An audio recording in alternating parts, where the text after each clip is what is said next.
Lendemain de fête du travail, il reste du boulot à effectuer pour ces deux formations afin d'aller chercher les objectifs de cette fin de saison. Encore 5 matchs de part et d'autre.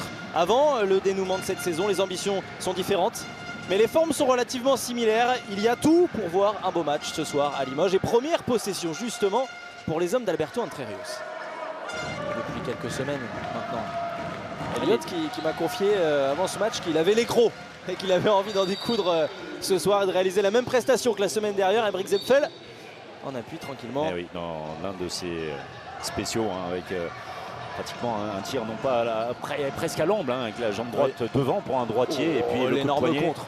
L'énorme contre d'Hugo Brouzet, Antoine Tissot qui monte le ballon. Et 1 et 2 et 3-0 pour le PAUC dans ce début de match. Ça rappelle quelque chose, oui. Ils sont constamment renvoyés par le centre, là où la défense est évidemment la plus dense. Et à 10 mètres, c'est trop compliqué. Le bloc était monté et Gauthier Hiva avait compris. La montée de balle de Jules Linière. Troisième arrêt du portier français. Attention, la montée à contre-temps. Bel arrêt. Et la parade de José Basnik. C'est là que les Aixois peuvent faire. Oh, attention, il y a des blancs. Précipitation.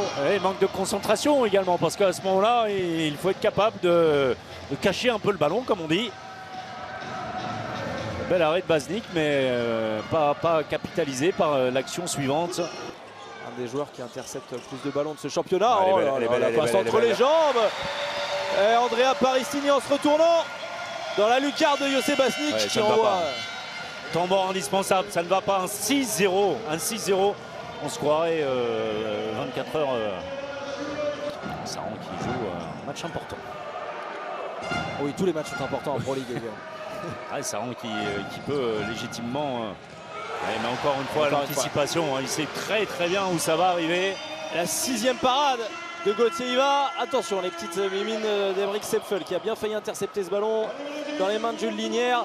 Et la différence se fait là aussi parce que le gardien fait les arrêts. On est à 10 minutes.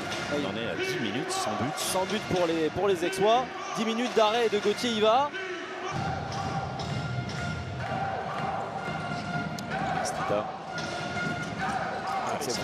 Jusqu'à Mathieu Hogg.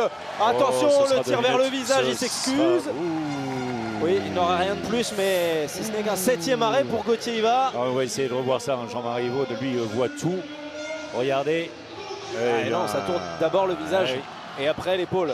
Rafik Edit qui précise que c'est d'abord l'épaule. Oui, ça fait un beau petit pourcentage. Il y a eu un tir à côté.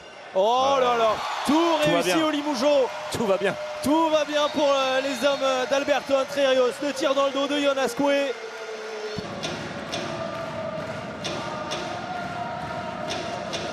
Il va être récupéré ce ballon par les Aixois. Un coup à jouer.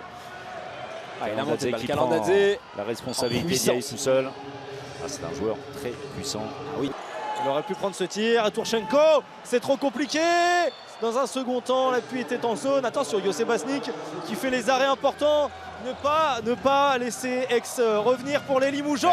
Bien vu. Et voilà, -3 désormais à 30 secondes de la fin. Oui, les fins de période avec des mauvais choix répétés des Limougeaux. Et sur le côté, le tir est arrêté par José Basnik.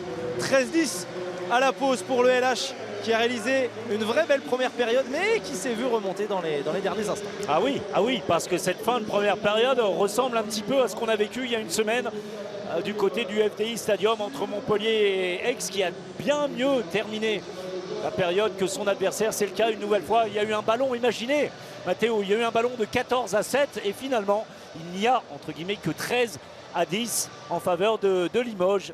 Compris. Notez que c'est Antoine Tissot qui change, qui sort sur la défense. Oui. Avec Sidibé. Voilà, encore à la limite. Pas loin, Tourchenko, Jonas Coué. Moins de situations de tir lointain. Alors il suffisait de demander Igor Tourchenko. Voilà forcément les qualités de l'Ukrainien. Dans le centre. Oh mais lui, il a décidé de prendre les chances aux mains. En seconde période, Farouk Youssouf qui réveille Beaublanc en plus. En chaleur, le Nigérian. Impressionné par lui-même. Jeune joueur également, Farouk, d'énormes progrès réalisés par Farouk Youssouf cette saison. Mais on a vu le ballon qui n'est pas réceptionné par Hugo Brouzet, la bonne défense de Jules Minière. Et Maximo Gando. Oh, attention, il y a le contact, ça va pour Baznik. Oui, tout va bien. Il est quand même allé très loin, Maximo Gando, sur son impulsion. Ouais, un Baznik furieux par ce ballon perdu. Scori de part et d'autre, un nombre de pertes de balles calculable.